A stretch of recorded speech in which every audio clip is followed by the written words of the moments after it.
Cuma günüdə ehtiyati peşin o'qishning hukmi. Savol. Assalomu alaykum va rahmatullohi va barakatuhu. Diyorimizda juma kuni juma namozini o'qigandan boshqa juma namozining sharti to'shmaydi degan qarash bilan ehtiyoti peshin degan nom bilan jamoatlar yakka holda peshin namozini o'qiydi. Balkim bu sizga ma'lum bo'lsa kerak. Juma namozini o'qishning qanday sharti bor? Ehtiyoti peshin namozini o'qishning hukmi nima? Javob. Va alaykum assalom va rahmatullohi va barakatuhu. Barliq hamd sanolar Janobi Allohga bo'lsin. Durud va salomlar payg'ambarimizga, u zotning oila tavobatlariga, ashablariga va u zotga toki qiyomatgacha ergashganlarga bo'lsin.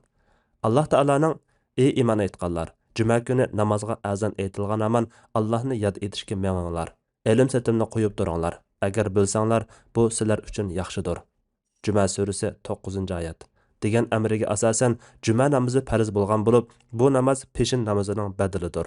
Agar juma namozi joyida ado qilinsa, peshin o'qilmaydi. Ado qilinmasa yoki to'g'ri ravishda ado qilinmasa, peshin namozi o'qish vojib bo'ladi. Rasululloh sallallohu alayhi va sallam juma namozini ma'lum ahvolda, ma'lum sifatda o'qigan. Masalan, islom davlatini qurganda o'qigan, jamoat bilan o'qigan, vaqt kirgandan keyin o'qigan, oldida xutba qilib o'qigan. Buningdan olimlar juma namozining shartlarini yakunlab chiqqan. Bu shartlarning ba'zisi, masalan, vaqt, xutba o'qish degandek shartlar jumaning to'g'ri bo'lish shartlaridir. Bu shartlarning ba'zisida olimlar ittifoq, ba'zisida ko'z qarash o'xshash emas. Jumaning to'g'ri bo'lish shartlaridan olimlar ittifoq kelmagan shartlar ichida sulton bar bo'lishi degan bir shart bo'lib, Hanafi mazhab qarashida xalifa yoki vali yoki hokim yoki ularning o'rinbosarlari bo'lmagan ahvolda juma to'g'ri bo'lmaydi. Bu jumaning to'g'ri bo'lish uchun bekitilgan 6 shartning biridir.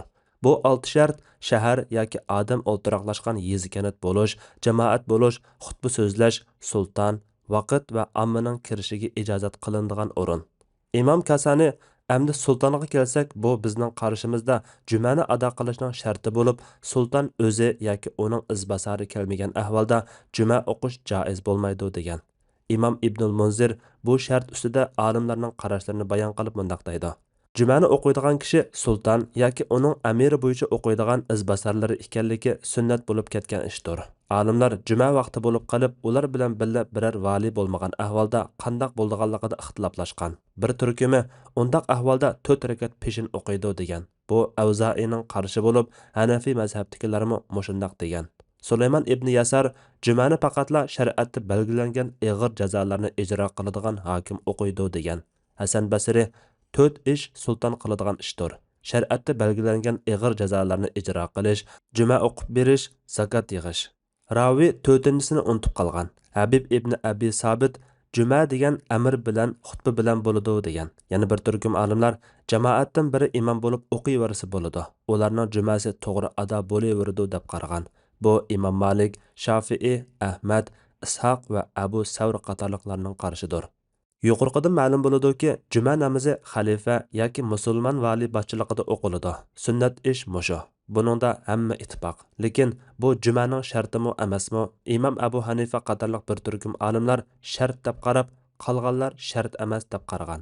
Diyorimizda ehtiyoti peshin o'qish dal ashu bir shartni tepilmaydi deb, jumaning to'g'ri bo'lganligida ko'ngil xotirjam bo'lmag'achqa, ehtiyot jihatdan jumadan keyin peshin o'qish ahvoli mavjud. Hanafi mazhab qarashidagi olimlarning yakunlab chiqqaniga qaraganda, bundaq ahvolda ehtiyoti peshin o'qish mustahab, vojib emas. Yana Hanafi olimlar deydiki, xalifa yoki musulmon vali yoki ular ijozat berganlar yo'q bo'lib qolib, musulmonlar jamoati o'zidan birini tanlab juma o'qisa, zaruriyat jihatdan joiz bo'ladi. Hanafi mazhab olimlarining yuqorqi shartni qilishdagi dalili shuki, payg'ambar sallallohu alayhi va sallam va uning 4 rashid xalifasi davrida juma namozi shundoq o'qiladi. Yana payg'ambar sallallohu alayhi va sallam o'zi juma namozini Makka da o'qimay, Madinada islom davlatini qurgandan keyin o'qigan. Lekin payg'ambar sallallohu alayhi va sallam bilan Makkadagi ezilgan musulmonlar juma o'qimagan chaqda Madinadagi erkin musulmonlar payg'ambar sallallohu alayhi va sallamning ijozati bilan juma namozi o'qigan. Yana Hanafi mazhabdagi olimlar Hazrati Jabir radhiyallohu anhu bilan Hazrati Ibn Umar radhiyallohu anhumadan shundaqla yuqoridagi Hasan Basridan kelgan rivoyatlarni dalil qilgan. Lekin bu hadislar zaifdir. Ammo yuqoridagi Rasululloh sallallohu alayhi va sallamning Makka Madinadagi juma o'qish ahvoli dalil jihatdan xil o'rinliq ko'rinadi. qarab baqayli. Musulmonlar tarixida dastlab o'qigan juma Rasululloh sallallohu alayhi vasallam Makkadagi chaqda ansarlar Madinada o'qigan juma namozidir. Muhammad ibn Ishoq rivoyat qilishicha, As'ad ibn Zurara radhiyallohu anhu 40 kishi bilan Madinaning Naqiul Hazamat degan yerida dastlabki juma namozini o'qigan. Ba'zi manbalarda dastlabki jumani Mus'ab ibn Umayr radhiyallohu anhu Rasululloh sallallohu alayhi vasallamning buyrug'i bilan Madinada 12 kishidan tarkib topgan jamoat bilan ansarlarning birining hovlisida o'qigan deb kelgan. Muhammad ibn Ishoq rivoyat qilishicha, keyin Rasululloh sallallohu alayhi vasallam Madinaga hijrat qilganda Qubaga kelib, dushanba, sayshanba, chorshanba va payshanba kunlari turib, masjid bino qilib Madinaga qarab yo'l olgan.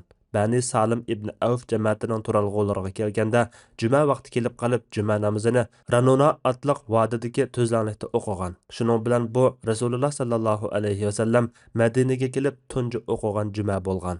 Ondan keyin Rasululloh sallallohu alayhi vasallam Madinada masjidni bino qilganda o'zining masjidida juma namozini o'qigan.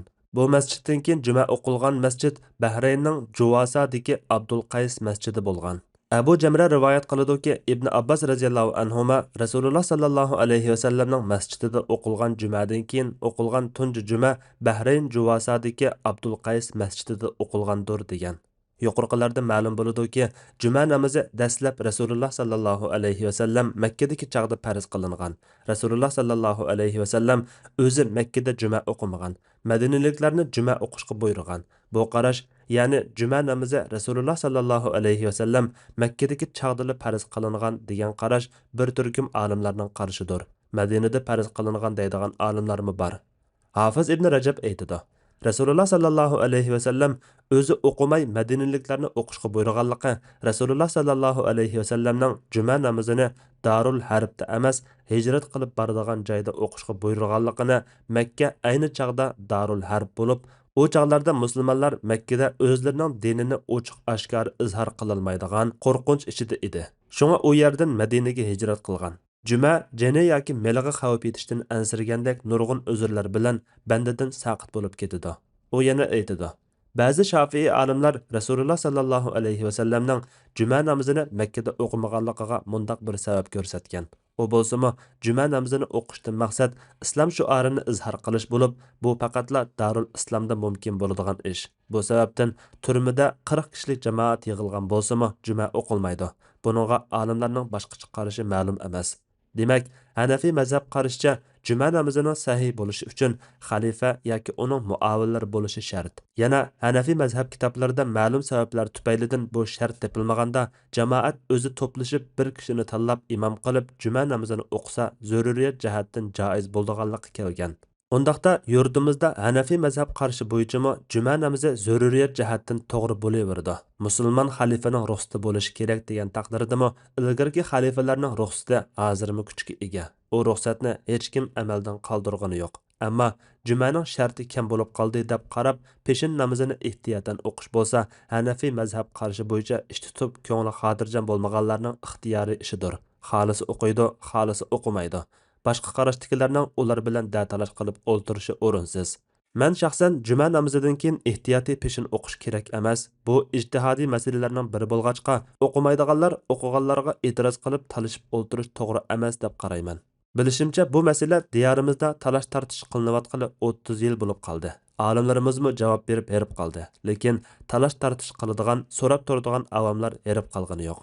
Mening tavsiyam bundaq ayga chiqmas, qarindoshlikqa birlikka ziyonliq talash tartishlarni qo'yib, kuchni musulmonlarga foydali bo'lgan ishlarga sarf qilaylik. Ittifoqlashgan nurg'un masalalarda hamkorlashib, millatimizning kimligini, musulmondarchiligini saqlab qolishga, avlodlarimizni islom e'tiqodi bilan tarbiyalashga tirishaylik. Bundaq masalalarga vaqtimizni zoya qilmaylik. Alloh eng to'g'risini bilguchidir. Fatvoda Dr. Abdul Aziz rahmatulloh. Fatvolar majmuasi 1-tom, 51 nomerlik fatvo.